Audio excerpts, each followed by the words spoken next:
The following presentation, created by Anne-Marie Marshall, Brenda Newberry, Kyle Santi, Brianna McDonald, and Barna Nair, will discuss a topic of interest that has not been covered in research as of yet. The presentation will include the background of the content at hand, the importance of the matter, how the study will be conducted, and the different analyses that will be performed to understand the context behind the data collected. The research question that is being asked is this: what are the disparities among African American communities that limit their access to resources provided to fight the ongoing opioid crisis compared to white Americans? 6 different studies underwent a literature review to show that there are disparities between African Americans and white Americans regarding access to treatment for opioid drug addiction. The consensus is that African American minorities do not receive the same treatments as white Americans.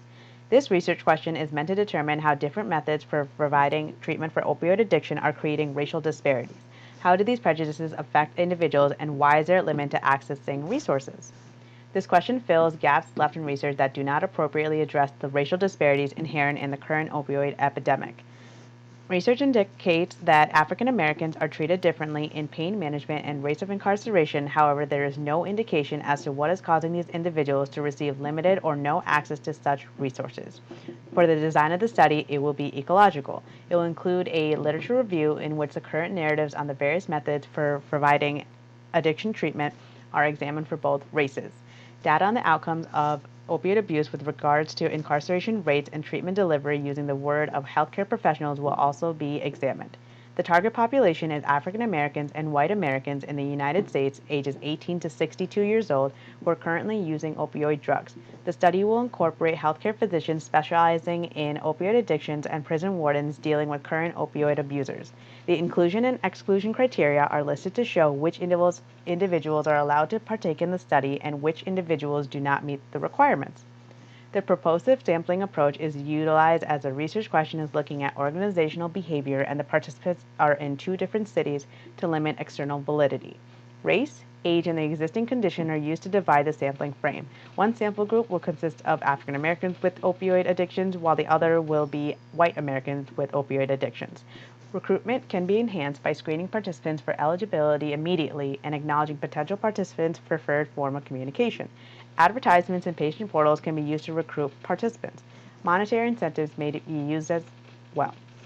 With the use of quantitative method, researchers are able to collect numerical data for analysis.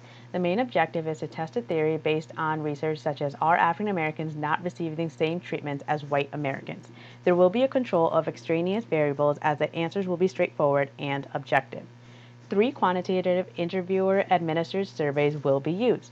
One toward opioid users, a second one for healthcare and emergency room physicians, and the last one for prison wardens and staff.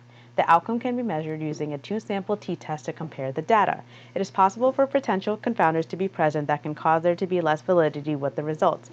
Mixing opioid drugs with other drugs, socioeconomic status, socio-demographic risk, age, and sex are some of the confounders. Another is participants who are already a part of a treatment facility, as they may have stopped using opioids for a vast amount of time and would not be fit for this prospective study. Lastly, homeless individuals may not have the insurance or ability to be placed in treatment facilities, or might be residing in shelters that provide opioid treatment programs. 3 surveys will be passed out to participants to complete. Survey 1 will address the views of African Americans and white American opioid users. As shown in this example survey form, questions will be multiple choice and will start from asking the participant to identify their race, to asking how frequently they use opioid drugs, and if they are offered treatment options by physicians. Survey 2 will be handed out to emergency room physicians and primary care physicians. Questions are geared toward asking how often physicians deal with opioid-related cases to how often they provide medication treatment options to patients.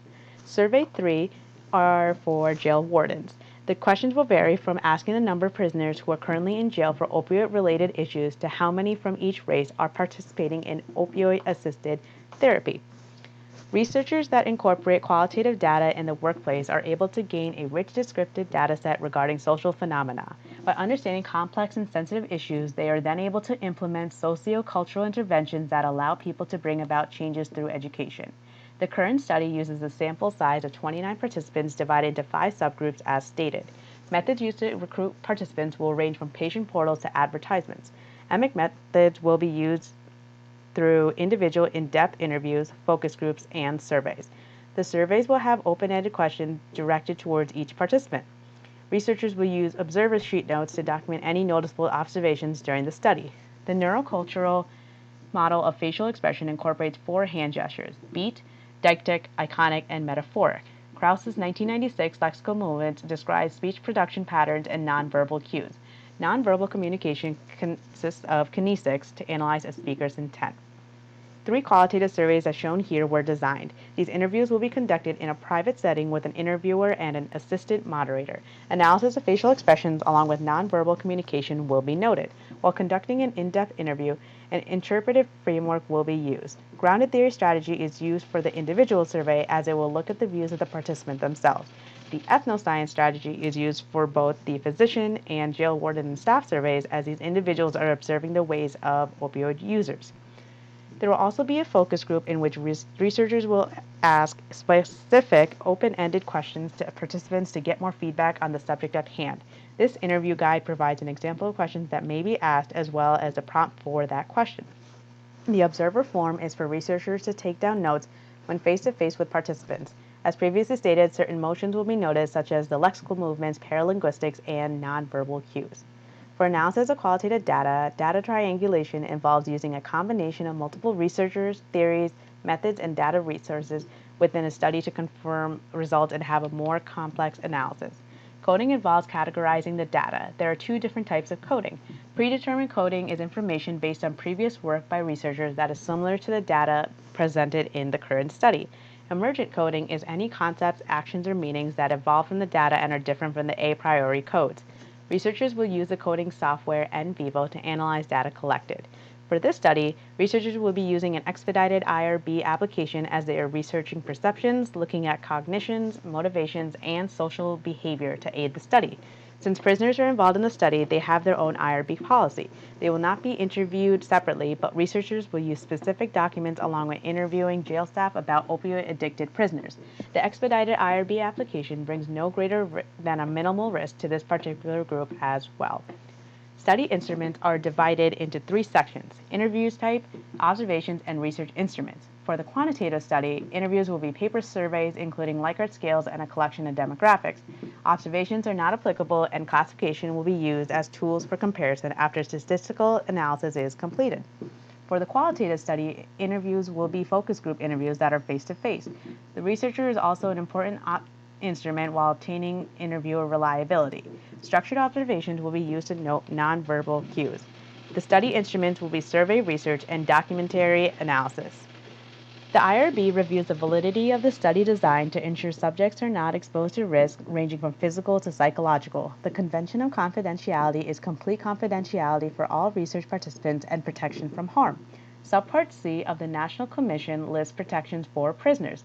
The HIPAA privacy rule allows protected health information to be disclosed for research purposes related to public health and healthcare operations. Along with the privacy rule, the FDA's Human Subject Protection Regulations help keep the privacy of subjects and the confidentiality of their information. The consent form attached provides participants with an understanding of the current study and will be handed out to participants to complete. The consent interview is also distributed to provide knowledge regarding what the interview portion of the study involves. In conclusion, the current research study is looking at the disparities between African Americans and white Americans when comparing access to resources to combating opioid use within two cities in Georgia. Both quantitative and qualitative methods will be used to collect data, and then a chi-square analysis and coding will be used to analyze and summarize the information provided. An expedited IRB application will be filled out to receive consent to perform the research. It is hopeful that once the study is conducted, it can be replicated in different areas to understand if the results apply elsewhere within the United States.